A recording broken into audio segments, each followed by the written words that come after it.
81.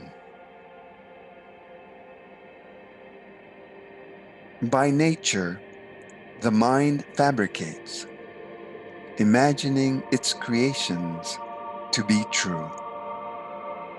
By nature, the Tao manifests, bringing forth nothing but truth. Words spring from the mind, endless interpretations, fictions, names. Reality springs forth from the Tao, yielding what is so. The truth of what is so cannot be named. The mind is a stranger to truth, so it fabricates words.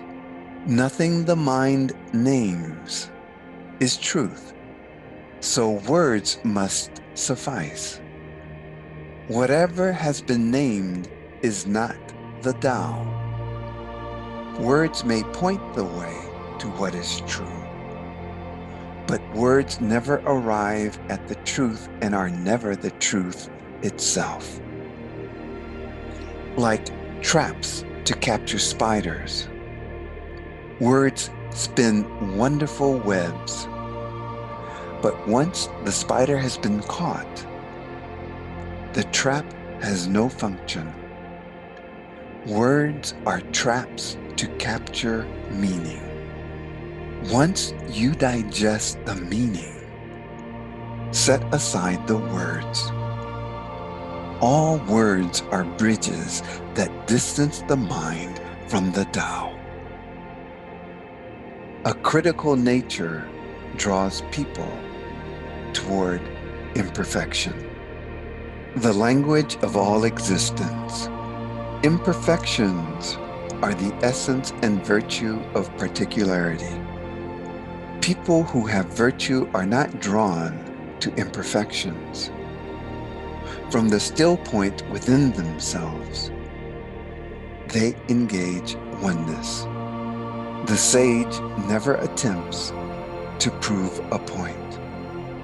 A critical nature is the fantasy of seeing reality different than it is, which makes it impossible for people to experience reality as it is.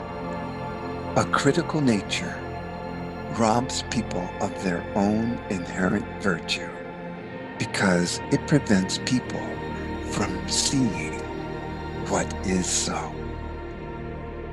The sage fills her worldview with her being. Flowing into circumstances, she experiences what is so without judging, without contention, without the weight of attachments. Of what use are these things?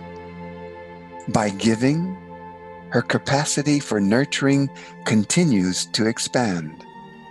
By receiving, her capacity for communion deepens. By serving, she widens her fields of receptivity. The Tao manifests everything, and accordingly, everything turns out as it does. Any other way would not be the Tao. The sage lives according to what is so. Any other way would not be living in accord with the Tao. Everything moves in relation to the Tao.